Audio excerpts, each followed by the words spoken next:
Our guest for today's podcast has created the blueprint for following your dreams, even when the path is incredibly unclear.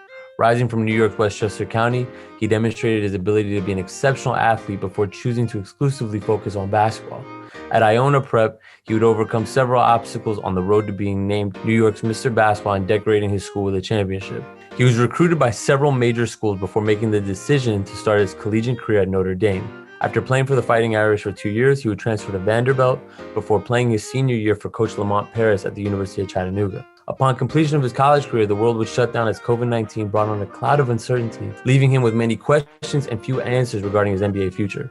Spending over 12 months at home and working several jobs to make ends meet, he would finally get an opportunity with the Cleveland Cavaliers' 2021 NBA Summer League roster, which led to him signing with the Denver Nuggets and the Grand Rapids Gold. He would make his NBA debut after signing a two-way contract with the Boston Celtics in 2022, and recently, he signed his first deal making the 15-man roster out of training camp with the Los Angeles Lakers, where he looks to elevate himself and others with the purpose of making an impact. Please welcome to the show, Matt Ryan.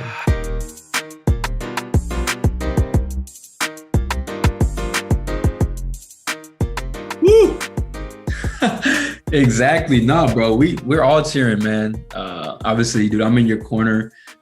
We talked when you were on that two-way in Maine. I still remember it so vividly. Freezing cold. It's March in Maine. Obviously, not a beautiful place in the summer. Not a fun place to be, especially on this road to the NBA. But part of your journey, man. Obviously, we can kind of get into where you're at right now, how things are going. You were just on the Celtics playing against the Warriors in the finals.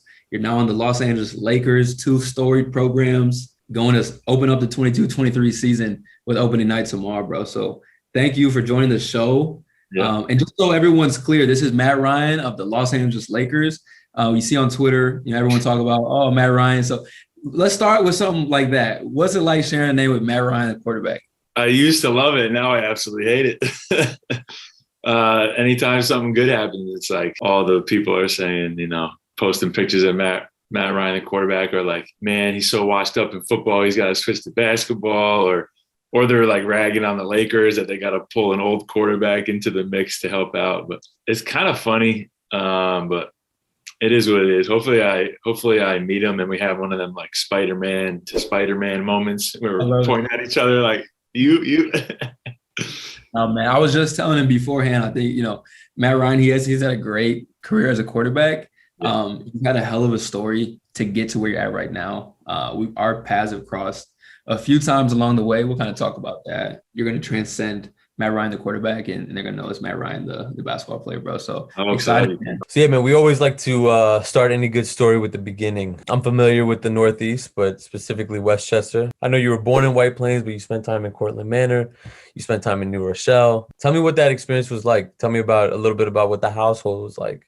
Who's in the household? Who's bringing you up? Who's introducing the sports to you? Who's introducing basketball to you? I would say, growing up in Westchester, competitive basketball wasn't, very prevalent in the area. But, I, got a loving for basketball probably when I was 6 or 7. It was J.J. Redick was taking over, college basketball and, the whole sports world with what he was doing at Duke. So I just, fell in love with it, fell in love with shooting. Would go up and down the hallways, like pretending I was JJ when I was little. I just remember watching his interviews on ESPN about how much time and effort he put into it. And I give a lot of credit to my early love for the game to him and wanting to be him growing up. Nobody in my family really played basketball. I was kind of the only one. So, just kept at it, growing up, playing CYO, playing AAU. I was really playing all sports, as a kid. Every single day I was playing something, especially depending on the season. And then growing up too, I wanted to go to Iona Prep, which is the high school that I went to. And that's, when I got into high school was when I really started playing competitive AAU and playing in the New York City Catholic League, which is extremely competitive. Just from Westchester alone, I think we got 6 or 7 guys in the NBA right now, which is incredible too. But, growing up, I had, my parents, I had an older sister, younger brother. Very close family. My little brother plays football now at Kent State. He's a freshman over there. My sister is actually at law school at Marquette. So she is in her second year of law school over there. And very close family, very supportive, encouraging, loving. It's been like that forever. And it's been a huge help to me going through it, as many up and downs as I have in my career up to this point. Having a family like that's been huge. But when I got into high school, I had to choose between football and basketball. I actually liked football more and thought I was a better quarterback than basketball player. But then at the end of my sophomore year is when I started getting offers. That's that Matt Ryan. That's that Matt Ryan. I know. I didn't know which route I was going to take because I love playing quarterback. I love, Matt Ryan was at BC. I grew up watching Brady and Peyton. So I was like, damn, do I want to go do that or do I want to be JJ or Corver in the NBA? So I just ended up choosing basketball. I had a lot of offers, didn't really want to screw that up and, get hurt on the football field. So focused on basketball after sophomore year of high school and then committed to Notre Dame at the end of my junior year when I was recovering from double hip surgery. And so I committed to Notre Dame and then, started the past 7 or 8 years. It's just been, just an absolute roller coaster. Yep. Yeah. As I'm sure it's been for you too, bro. And we talked about it. And sometimes when you look back about how we get to where we're sitting right now, it's just freaking mind blowing. Well, that's what this is about, bro. I mean, we talked about it then, running your own race. And I remember you saying like, yo, like, I love what you're talking about. And at the time when Matt and I were sitting down, we were eating oysters. We were in Portland, Maine at my spot. What was the name of that place? I forget now. I remember talking about it though. And you're like, yo, like I've got a crazy story, but I want to hear yours first. Cause at the time, I'm still coming back from injury. I think we played a back-to-back in Maine, which is kind of why we, had time to go to dinner. And I didn't play the second leg of that back-to-back just because I'm still coming back from injury. I have dreams of getting back to the league. And you're like, dude, I've been through a fucking grind. You told me at that dinner, you're like, yo, dude, like I was driving Doordash. I was working at a cemetery. I'm like, get the fuck out of here, Matt. No, you weren't, bro. You're lying. Like that's just a story you're making up. But no, dude, like to that point, you're now on a roster. I kind of doubled down and committed to my situation in Orlando. Didn't work out in my favor, up to this point. So as you know, I mean, there's so much left unwritten and everything we've been through is going to build us into the people we are. So knowing you and knowing me too is right after I saw Orlando had waived you, I texted you and I'm like, the next opportunity is going to be the best one because that's the only mindset that we can have is whatever the next opportunity, it's like, this is the best one yet. Got to make the most of it. So I know whatever comes next for you, bro, it's just going to be the next best opportunity and you're going to kill it. I know it. And that's all we'll continue to do, bro. Exactly. I love it, man. It's cool. It's cool, Malad. I mean, it's like him and I, we're shooters. Like that's our craft. It's what we do the best. And to be honest, I think Matt might be the number one shooter in the NBA right now. And when I'm back, he'll be number two. But, it's the competitiveness that we have, but it's going to get us. It's got us where we're at so far, given our unique journeys. But bro, like you said, it's been a roller coaster. The reason we're doing this podcast is we want to dive into all that shit. Like you said, double hip surgeries. We're not going to just pass that and be like, oh, cool. What happened next? Like how people can overcome these things that may set 99% of the population back. How do you get through that? What happened? Just talk through that. I don't know if I can even start with that because my entire foundation of my mindset, my mentality, my competitiveness, it all stems from the coach that I had from CYO in second grade, third, fourth, fifth, sixth, seventh. I mean, he was my AAU coach throughout that whole time too. So I was with him 11 out of 12 months of the year, besides August. Like his name is Franco Foti and, hardcore Italian dude out of New York, born and raised in the Bronx. I was playing with his son, Vince, and it's like I had like a band of brothers growing up. We would play CYO and then go right into AAU together. And we still, talk to this day. Like it's never going to break. He instilled in all of us, he turned us into men when we were in fourth grade, the way he spoke to us, the way he coached us. We had 2 or 3 practices a week. We would win all of our tournaments on the weekends. And we were just like a machine every year. We won a national championship in 6th grade. He used to make some of us cry at practice just because he was on us so hard. And he was just pushing us so hard. He knew I was the most skilled, but as a shooter at a young age, I was also a little soft. So he was hardening me as well, calling us every name in the book as we're young. He would tell the parents to get the fuck out of the gym so he could speak to us how he wanted to speak to us. One of them, right? And I think all kids need that. It's probably not as prevalent now as it used to be, but kids need that. And I wouldn't be where I am today. I wouldn't have been able to get through all the stuff that I've been through if I didn't have that foundation growing up from when I was, 8 8 or 9 years old to when I was 14. Like he molded my mentality. He was like, never stop shooting. You have an off day, keep shooting. I mean, pushing me defensively, all that. So I got to give him all the credit in the world. And so, you know, as I got into high school, you know, the mentality was, you know, be the best player in the school. I wanted to be the best player at Iona. Freshman year, I don't even play varsity. I'm on JV freshman year. It was that competitive. Like the varsity team won the state championship when I was a freshman. Sophomore year, got to be on varsity, you know, was always a starter. So towards the end of my sophomore year is when I started getting recruited. So that was the first goal, right? Get recruited, go to college for free, take that burden off, you know, our parents. Then I started dreaming a little bigger. You know, I want to go to Notre Dame. I want to go to Duke. I want to go to Carolina. I want to have my pick. Everything was going in that direction. I was getting recruited by all the schools I wanted, Kentucky, you know, Michigan, everybody. And then halfway through my junior year, you know, we have a tournament in December. I still remember it like it was yesterday. We have a tournament in December. We win the tournament. I win MVP. Double hip surgery diagnosis the next week, because I was just like, God damn, what is that pain? A couple months later, I had double hip surgery. And then throughout that process of coming back, Notre Dame was just on me the hardest the whole time. Like, you know, they had the utmost belief that I was going to come back and be still the best version of myself. So I remember crying in the car when I knew I needed the surgery. I was with my grandmother. So there goes my junior AAU season. Even though I'm getting recruited by all the top schools, they wanted to see me during that AAU season to get those offers. So never got the Duke, Carolina, Kentucky offers because I didn't get that, you know, junior year AAU. But it was okay. I committed to Notre Dame. I'm like, great, have a great senior year. Come back from the surgery, and I'm just like, you know, let's go. And then get to Notre Dame, you know, plan on having a great career there and going to the NBA. And it doesn't turn out the way you plan, right? Nothing usually ever does. So have a pretty good freshman year there. I was playing, 15, 20 minutes on an Elite 18 with Demetrius, with Zach August. You know, who else we have? VJ, Steve Asturia, you know, Bonzi. We had a squad. Coming back from my sophomore year, I'm like, you know what? I played 20 minutes as a freshman. You know, if I can get some more burn and put up some numbers, you know, not many people can shoot like me. Maybe I can, you know, test the waters after this year. And then I start my sophomore year with a foot injury. I miss all of September practice. Coach Bray pretty much forgets about me. My first game back, which was probably like the first or second game of the season, you know, I scored 20 points in the first half.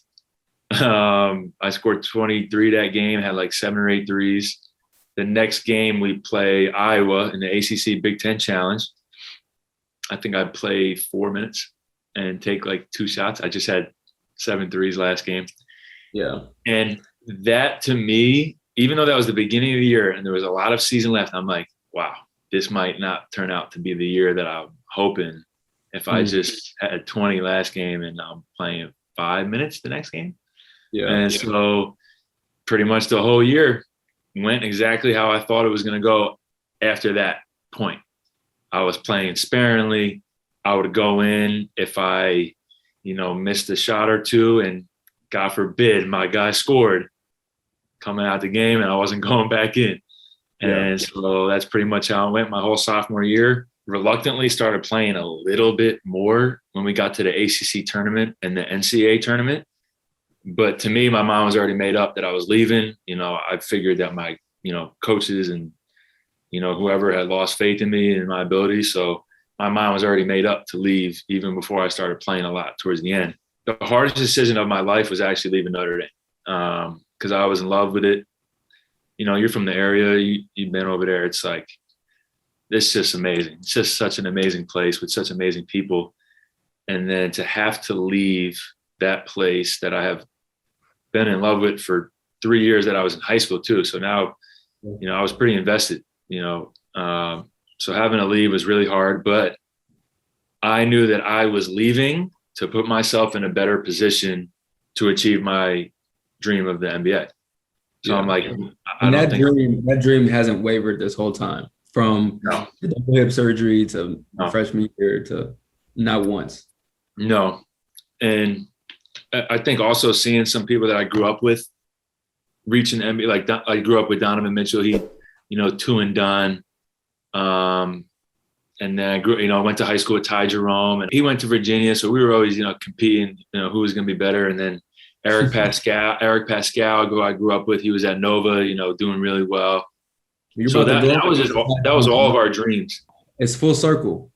Full circle, man. And then so leaving Notre Dame, I went to Vanderbilt, had to sit out, which was, super hard.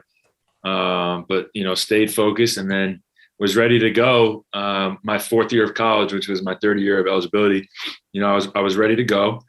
And then we were looking really good. Everybody was playing well. We have Darius Garland running the show, and he tears his meniscus, 4 games into the season. And we're like, shit, best point guard in the country, down, probably done for the year. And then we go 0-18 in the SEC that year. We lost probably 13 or 14 of those games by single digits. I firmly believe that if we had Darius, we win probably at least half those games, if not more. He was just a difference maker, man. He's so good. That whole time, that was really hard because we're losing. We're all questioning ourselves, our ability. It's like, are we good enough? Like, can we win games? And like, I remember during that stretch of losing for like 3 months in a row, like we didn't win a game for 3 months. And I'm sitting in my dorm room and I'm watching synergy of Clay, Korver, JJ. I'm watching every single shot from every single season they have in NBA, trying to figure out how I can be more like them. What am I doing wrong? So I remember that vividly, kind of just staying in that NBA mentality. Like, you can do what those guys are doing. You just have to do it eventually. Like, people aren't just going to hand you an NBA contract because you think you can do it. You have to show you can do it. So when my coach got fired at Vandy, it's like, shit, I got to transfer again. I got to be one of those guys that transfers twice. Like, that has a big stigma around it. Like, nobody wants to have to do that. But, I transferred to Chattanooga to go play for Coach Lamont. I chose a mid-major over plenty of high major options because I wanted to, prove that I can do these things at a high rate and make sure that even if I had a bad game, that I would still play 30 minutes the next night. Like, going to high majors, you just don't know sometimes with coaches. And so, I went to Chat. I had one thing on my mind every day: make the NBA. And then I'm at Chat and I'm seeing Duncan Robinson go off now in NBA. And I'm like, come on, bro. Like, these guys who you can shoot like are doing it in the NBA. Just be ready. Keep getting better. So I had a good year at Chat, and then boom, COVID. So change is a constant, right? And you're constantly like in these new experiences, these new systems. It's not just a basketball thing, right? It's a life thing, right? You have to meet new people. You have to find a new place to eat, right? Or a new favorite place to eat. You have all these experiences happening. What's like the impact on like your emotional health, your mental health? Like, how do these changes, what effect do they take on you? I usually don't even think about it, but when talking about it, I could probably say that I became so numb to new circumstances that the phrase getting comfortable being uncomfortable, I think that's just so ingrained in me now, where like no new circumstance is uncomfortable, even though it should be. And, going through surgery, losing out on offers, and then having to transfer, and then having to transfer again, and then COVID, and then yada, yada, yada. It's like, I've just stayed focused on one goal. And I think that has gotten me through all of the changing circumstances throughout, the past few years, is like, I can see what I want to do. And I know that I need to work hard every day. So that was really it. Like, no matter where I was going to be comfortable because I was working towards a goal. And every step of the way was towards reaching that goal. So no matter what happened, it was like, okay, this is supposed to happen. This is just another step towards reaching the goal. So I think, the more shit you go through, the harder you get mentally and the more shit you can handle and get through quicker, as Devin can surely attest to. That's probably what I would say about the mental side of it and the emotional side of, going to new spots and having to create new relationships and try and convince yourself that you're comfortable with these people and these places, even though you probably aren't. And, any normal person wouldn't be, but you don't have time to not be comfortable because that will affect your play and your mindset. Yeah, I think putting yourself in difficult positions, you're constantly learning, right? So Yeah. what would you say you learned about yourself through all these, like, this high turnover time in your life? Going forward now, I mean, obviously I still have huge goals to accomplish, but I've gotten to a point now where it's like I can be proud of myself now that after everything I've made a 15-man NBA roster.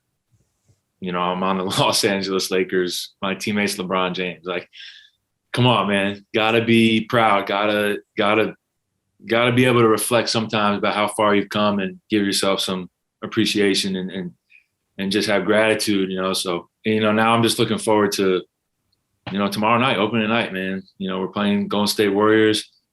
They're getting a ring that I wish I was getting this year. So, I'm motivated to play well tomorrow night. If and when my number's called, I'll be ready regardless. But you got to take some time once in a while to be like, damn, come a long way. Still got a long way to go, but enjoy the moment, man. That's what I'm trying to do now, is enjoy every single moment. running our own race, man, because everybody's path to here is different. Mine has had zigzags, twists, turns, freaking no's, yeses. Man, it's been crazy, but I'm proud, man. I'm happy and proud of how far I come, and still looking forward to the next 10, 12, 13 years of this journey, man. Exactly, dude. I mean, you're hitting on the head. I mean, it's like he's leading this whole episode. It's like we're sitting back, Matt, on the show.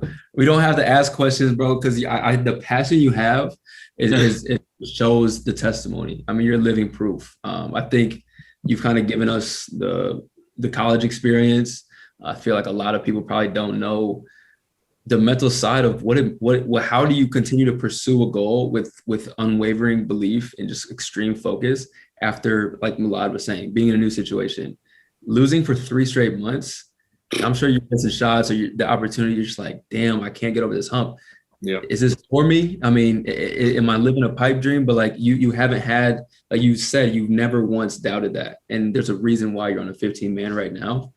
You also said, it's like, look, I don't have time to doubt myself. And you said in an interview I saw after the game, was like, yo, Matt, you made 7 threes after just not shooting well the other night. Like, talk us through how you can do it and just tell us like how that mindset in that interview, because it's super special. And I feel like more people, if they had it, when you're getting set down with setbacks and failures or perceived failures, having that mentality, it's like, I'm gonna knock down my opportunity.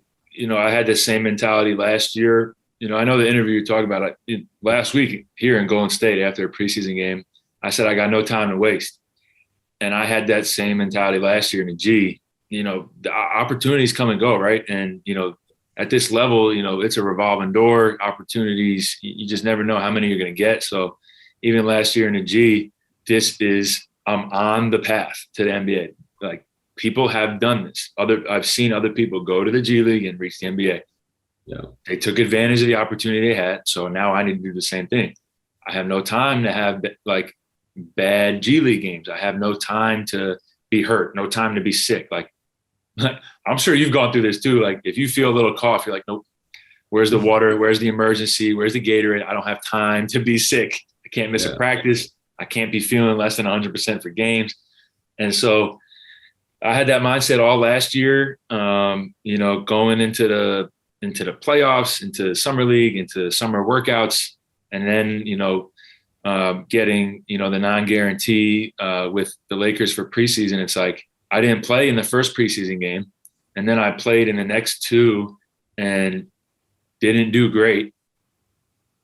And all I could hope for was another opportunity. Like, the next game, I'm gonna have a great game. Like, you can't hang yourself up on a bad game. There's so many. So, like, going to Golden State, had no idea playing time. Like I go into every day not knowing what's going to happen at every game, every preseason game, no matter what game. I don't know what's going to happen. So, we went to Golden State. I actually got early minutes. They put me in the first quarter, didn't do shit, didn't play the second quarter, wasn't playing the whole third quarter. I didn't know if I was going back in. I go in, last 2 minutes of the third quarter, and I'm walking past AD and LeBron, and I hear AD, Matt, you touch it, shoot it. Done. Check into the game, hit 2 threes at the end of the third, hit another, few in the fourth. We win the game. A reporter asked me, he asked me, like, somebody in your situation that's on a non-guarantee, like, how do you approach every day? Like, how do you play well, like, with that pressure or something like that? And I'm like, bro, what else am I supposed to do? Literally. Look, what else are we supposed to do? I'm not on a guarantee. I don't have guaranteed contract. I don't have guaranteed salary. I don't have a long-term deal. Like, what else am I supposed to do? Show up and cry about it, like that I'm not on a guaranteed contract, or go into the game moping because I'm not making shots or I'm not playing 30 minutes? Like, no, bro. Like, this is the NBA. You're going to take what you get, and you got to try and make the most of it. And then, the more you make the most of it, the more you get. So, like, we got no time to waste, bro. People in our position, like on non-guarantees, even guys on like 2-ways, guys in the G League, like, everybody needs to have that. Like, you have no time to waste. Like, every day you need to be making great impressions on people. You need to be the best version of yourself every day, or, adios, bringing in somebody else. Dude, that's valuable. And I mean, look, I came into training camp non-guarantee with a roster full of 15 guaranteed spots and 2-ways that are taken. So from any outsider looking in, it's like, oh, Devin's getting cut. Not one day up until the conversation when they said, we're waiving you, that I believe I was getting waived. I'm like, I'm here to make this roster. For sure. And I had no bad days. Like, literally, I'm hanging. What are you going to do? You're going to show up and be like, man, I'm getting cut. I'm not going to play. What? No, exactly. And I remember, the crazy thing about this preseason for me is I think I played a total of 30 minutes, and half of those minutes were after I was already told that I was getting cut. I was told I was getting cut before the game. And so, like, I got woken up from my agent, a call from my agent. I'm napping.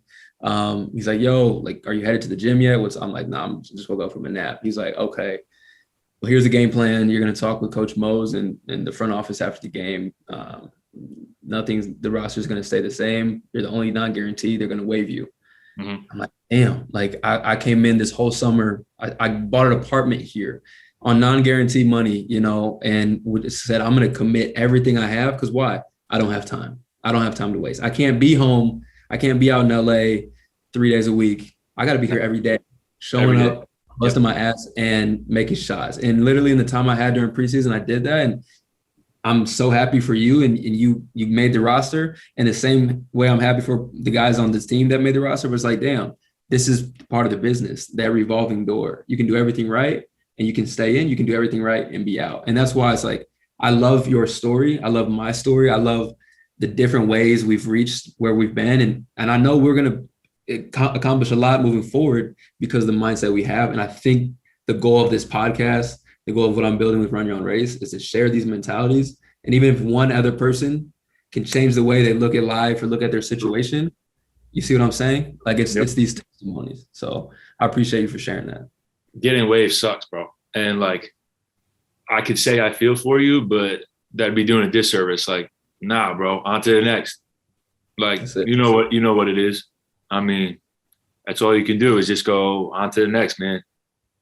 And I know that you're waiting for that phone to ring because that's how I was feeling, like, for a year and a half at home when COVID was going on, and I'm training every day in a local gym for 5 hours. I'm waiting for the phone to ring. Hey, I would have went to some country and played to start my pro career. Like, I was just like, let's just get this thing going, bro. So I know exactly how you feel now. It's like, when's the next opportunity coming? Like, please let the phone ring now.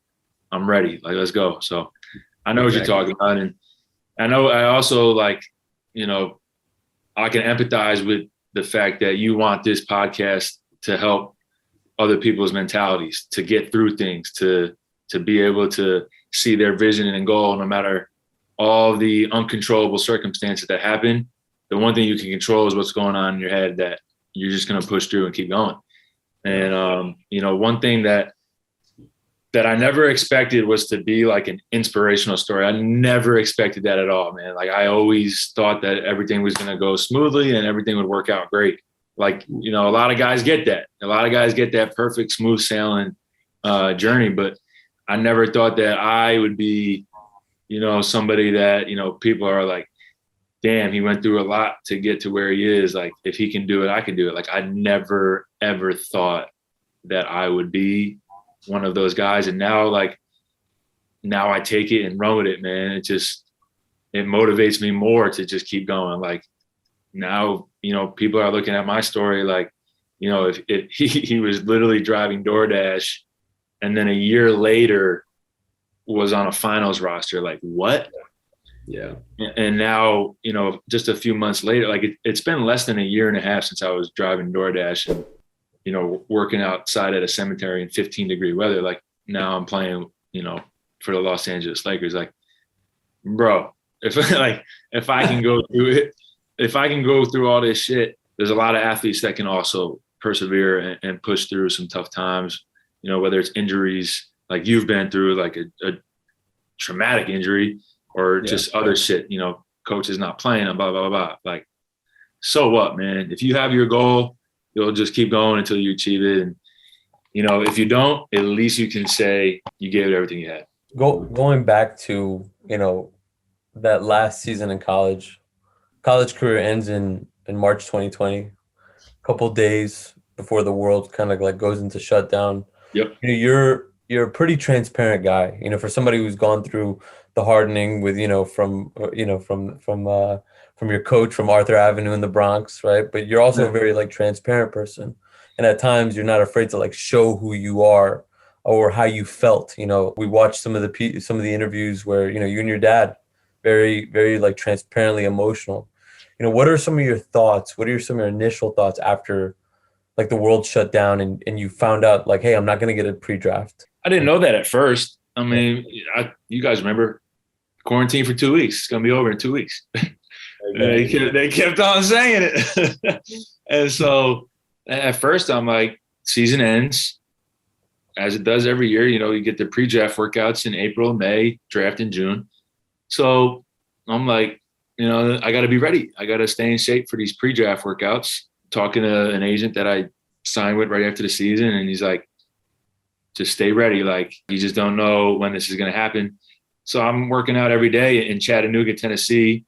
After a couple of weeks, the practice facility shuts down. So I go to Walmart, I buy an outdoor hoop, I put it in the parking lot of my apartment.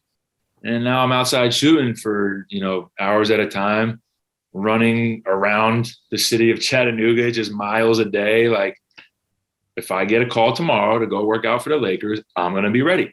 Like, there was just never anything that happened that was going to stop me from being ready. And so, I even had my little brother come down from New York. He was working out with me, rebounding for me. He played football, so I was throwing to him like on some field. All we did was work out and eat all day, every day. And so, as we started to realize that there was going to be no pre-draft or draft, I went home to New York in May of 2020. And then I was home for a whole year. Yeah. And so, when me and Dev were talking back in Portland, Maine, and I was telling Devin, like, when Devin was getting MVP of the G League bubble, I didn't even get into the G League bubble. Yeah. I didn't even get in. So I switched agents. I was like, yo, if you get me something somewhere else, I'll go. Nothing was happening really anywhere. Like, it was just so weird. Such a weird time. Yeah. So after the G League bubble, I'm home for a year now because that's 2021 now. And now I'm like, oh my God, I'm so bored. All I do is work out every day. I got a car. I'm living at home. I'm like, I could drive DoorDash, Uber Eats. So I started doing that a little bit. And then, my grandparents own a monument. They do monuments in cemeteries. So went down there and started helping out and started working there for a few months. And it was freezing cold when I started working. So, I would go there 7 a.m. to 3:30 p.m. and then go to the gym for a few hours. A couple of nights a week, I was coaching like a ninth grade AAU team. We won a couple of tournaments. Shout out, coach. I was training some kids, like individual workouts on my driveway to make some extra cash. Like I was honestly doing a lot of things to pass time because I wanted to fill my days. I was just getting bored of working out and just going home and hanging with the dogs. Like that's really all I was doing for a year. Luckily at the end of that summer, I got the call to go, to Cleveland for summer league and, took that and ran with it. But I think I'm rambling right now, but I don't know where I'm going, but you're perfectly fine, man. You're giving gems out and you're giving real life, right? Like I think that's the other major thing that. Oh yeah, you asked how I'm able to speak so genuine about this, and you're like it's my life.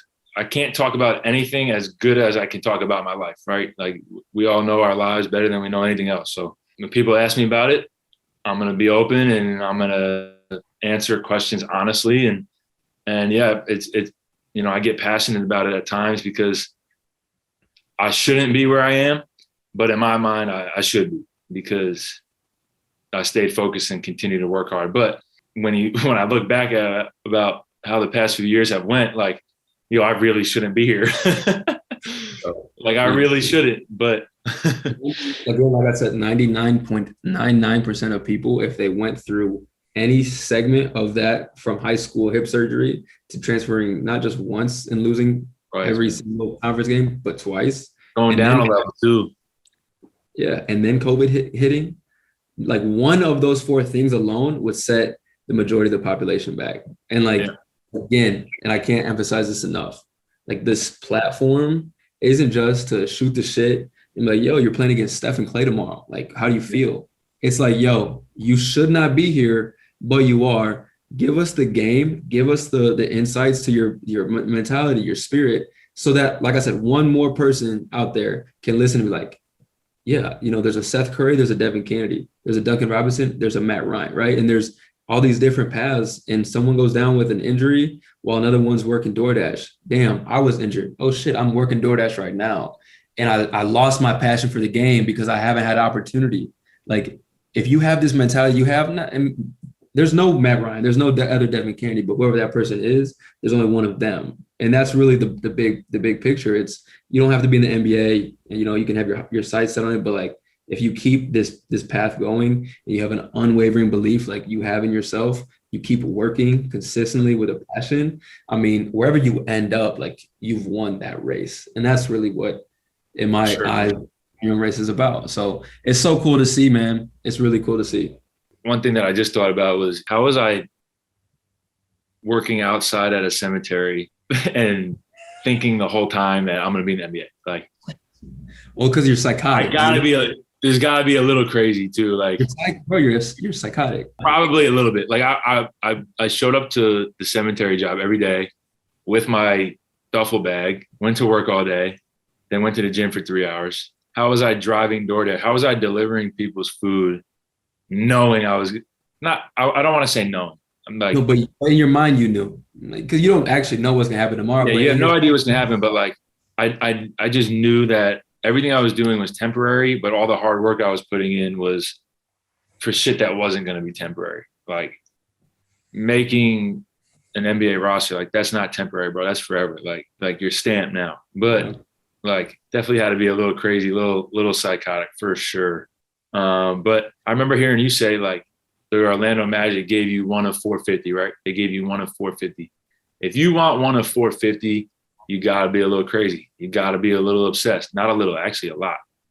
Especially if you're not the most athletic. Especially if you're not a one and done. Especially if you're not one of these most like hyped up kids that are just going to pretty much have everything handed to them and it's going to be up to them what they do with it. Like, nah. We had to grind, bro. We had to wait our turn. We had to do extra shit. We had to go through a traumatic injury. We had to work at a cemetery. Like, man, it makes it even sweeter. And, it just hits different, man. It just hits different. Like that interview at Summer League when the guy asked me, how good does it feel to have your hard work paying off? Like, man, that question hits deep. That is a deep question, man. Like, I couldn't even answer it. I couldn't have answered it if I tried, man. I didn't have the time to answer it. Now we have the time on this podcast to answer it. But man, like when you go through shit and you could still achieve, what you set out to achieve that whole time, man, it really does, man. It hits different. And then when you talk about it, like truthfully and honestly, and you really try and reflect on it, man, it's special. And, we all have our own race. I'm living mine. You're living yours. You're living yours. Like, just got to keep going. Well, from an outsider's perspective, we look at like breakthrough moments on the race, right? You have positive and you have negatives that you have to overcome, right? Overcoming adversity. But since you've been a pro, there's been 3 big breakthrough moments, right? You had the signing with Cleveland in 2021, right? Sure. You signed with Denver via Grand Rapids, which was a big moment, right? And then Boston, right? But something that I think a lot of people forget about is that Team USA experience that kind of led to that two-way experience, right? Yeah. What's happening behind the scenes during this process? What's happening behind the scenes at Summer? Sure. What's happening behind the scenes when you're just waiting for that call when you're with Grand Rapids? And then obviously, I know your agent was talking to Brad in Boston's front office for months. Yep. And then you finally get the call. Getting the call from Cleveland, I remember I was on the West Coast and my agent was waking me up because he's on the East Coast. And he said, you're going to Cleveland. And at the time, that was August 2021. So it had been a year and a half of me not playing. I only played live basketball one time throughout that entire year and a half. And it was with like a high school team. Another crazy part of it that nobody knows is when I got the call to go to Summer League, a month before that, I broke my toe. Like I hadn't sprinted or like gone hard on the court for a month. But I get the call to go to Cleveland. I think I'm going to Australia, but yeah, get the call, go to Cleveland, show up training camp, toe killing me every day. But I was really pushing myself in those practices to like really get back in like playing shape. That way, if I got in Vegas, I would, be able to play well. And, similar to this preseason, I went to that Summer League with Cleveland a year ago and didn't play in the first game. But I was just looking around the arena and I'm seeing every GM and coach sitting there watching. I'm like, yo, when you get in, you have to kill it. Like, this is the golden opportunity you've been waiting for. So, I got to go in and played well and made some shots. And then, even if you play well in Summer League, you're not guaranteed a contract with anybody. Like, you could play well and, see you later. Especially me. I had been home for a year. Nobody, but I was reluctant to get Exhibit 10 deal with Denver. So I went to training camp preseason with them, got waived, went to the G League. I'm like, all right, got to kill the G League. Don't kill the G League at first. I had a terrible couple games. My coach was Jason Terry. Our third game, I had a breakthrough game. I had like 20 something. We had a team meeting after that game because we were 1-2, and Coach Jason Terry says to because we're going 1 by 1, and he was like, Matt, I was about to cut your ass. Nice. This is 3 games into my pro career in the G League, bro. I'm like, yo, if I get cut 3 games into the G League, my career might be over before it even started. It's a wrap. It's a wrap. I'm gone. And so go to the showcase in December. In Vegas, get COVID. The whole NBA gets COVID. Everybody from the G League is getting called up. I'm stuck in Vegas and Mandalay Bay for 10 days in quarantine, so that sucked. But it kind of worked out in my favor because when the G League season restarted in January, the best players on my team were all called up. Nick Stauskas, Davon Reed, Lance Stevenson. So I'm like, all right, bet, my time to, carry the load that they were carrying. So started going a little bit crazy in the G and putting up some big numbers. Agent starts getting some calls. I really wasn't trying to get too excited because I'm like, it's not good until it is, you know, so the paper, you want that deal in ink. like, yeah, it's like, oh, these teams are saying that. Okay, great. Did they send a contract yet? Or am I actually going to go? Or, you know, conversations like that happen all the time. So, but no, like you said, went to Team USA and got to kind of play a similar NBA role where you play like 10 to 15 minutes, very hard when you're in, very fast-paced game. You know, played good defense, made 50% of my threes, and, you know, never even went back to Grand Rapids. Flew from Team USA in DC straight to Boston, signed a contract the next day. That night, hopped on a flight to Toronto to play back in the G League, but I was getting paid a little better, so it was okay. So yeah, I mean, I spent a few weeks in the G, and then joined the team for like the last couple of weeks of the regular season, which was great. And then, wow, those were special moments. And then summer league obviously was amazing. You know, I thought I was going to end up staying in Boston after had two really good games, hit a game winner, and they kind of told me to shut it down. Like, I'm good. We're going to figure out a contract. You know, that never materializes. You know, words very rarely do. So went the whole summer, spent a couple of weeks actually rehabbing because I sprained my ankle pretty good on that last play. I did a behind the back move at half court, which I probably shouldn't have done. Oh, geez. Probably got to chill out with the behind the backs. Only worked out for a couple of teams leading up to training camp, and the Lakers were one of them. Again, you go to training camp on a non-guarantee. They have one roster spot open, and both their two-ways are filled. So there's one roster spot open, and, you know, a lot of teams actually leave that spot open for some flexibility towards a trade deadline, or if, you know, a really good player gets waived somewhere and they want to sign. And so I'm like, you know, I just got to come every day and work hard and, you know, try and make the best impression possible and, you know, hopefully play well in preseason. And, you know, I really couldn't be more thankful and grateful to the people involved with the Lakers that are like, you know what, we're going to keep them as the 15th roster spot. You know, could be a few days, could be a few months. Who knows? I'm going to make the most of it every single day.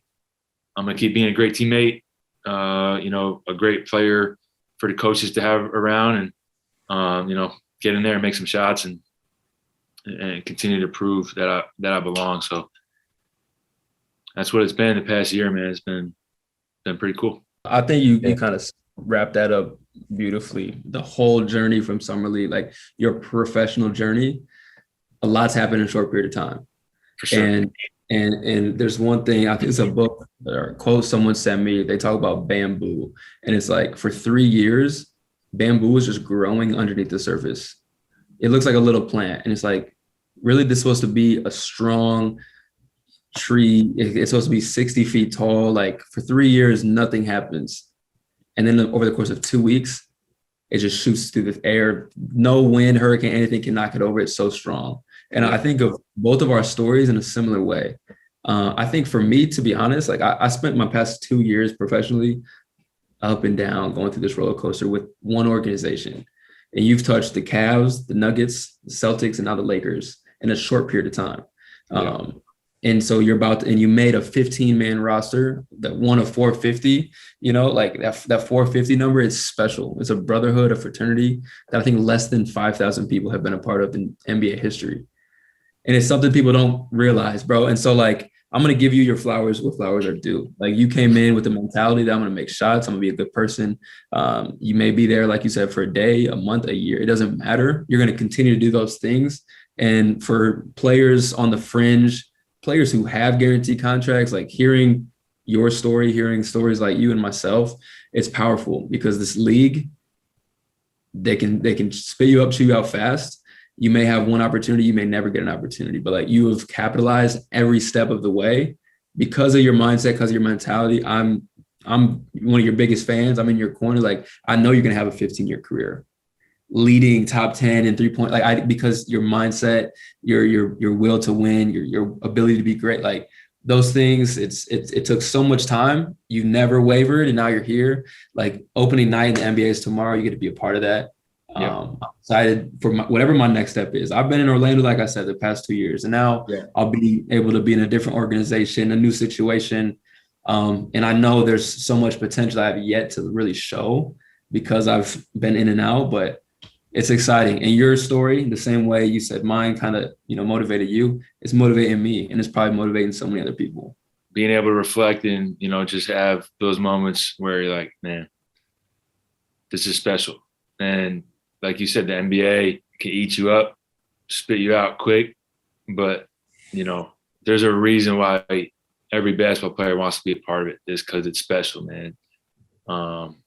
You want to play against the best players in the world, and you want to do it for a long time. Not everybody gets a chance to do it for a long time, but while you have the opportunity to do it, got to enjoy it.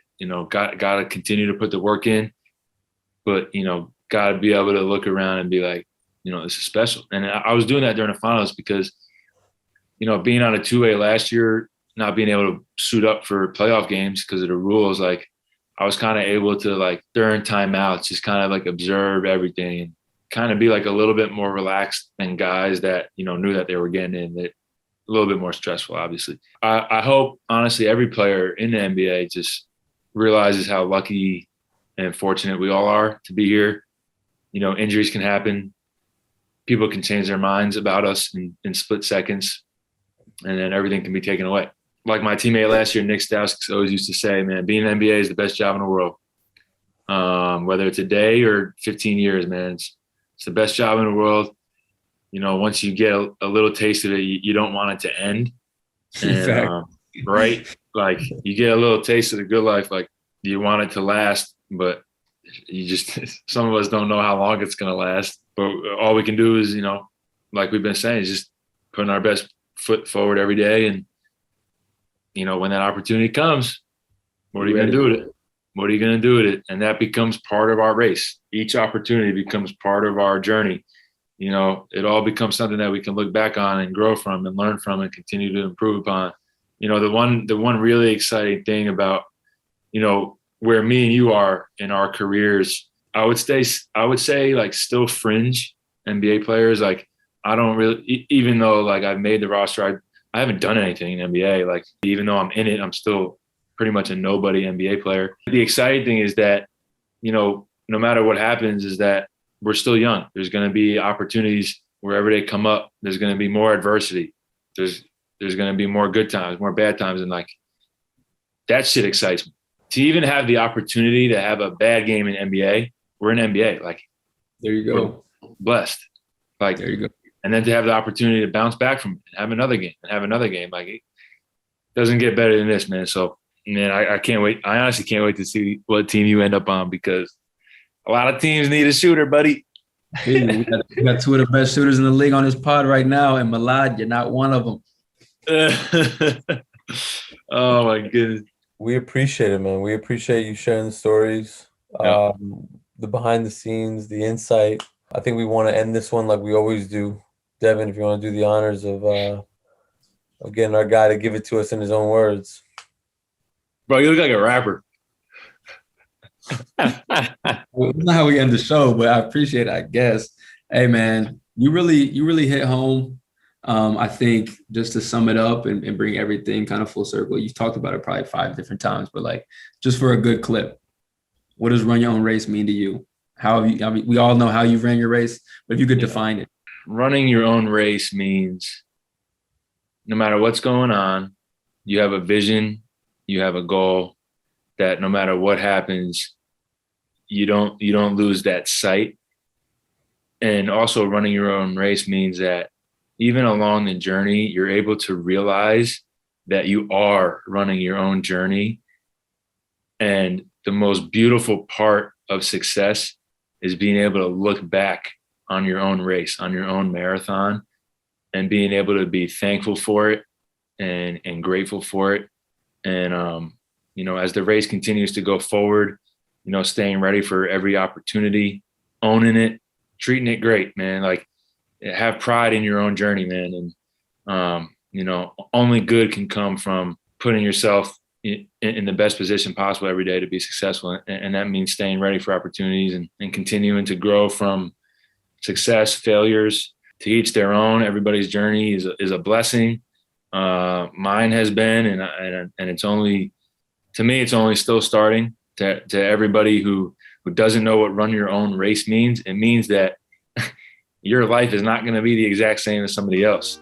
And even though, you see a lot of people in positions that you might think you should be in, or you think you're better than people that are in a spot that you're in right now, you got to run your own race, man. Their life isn't your life. You got to deal with a lot of uncontrollable circumstances that are dealt your way without you having any input. But what you can control is the output of opportunities and running your own race, man. Matty Ice, we appreciate you, my boy. Good luck tomorrow against the Warriors. Mic drop on that one. Cue the outro music. Peace.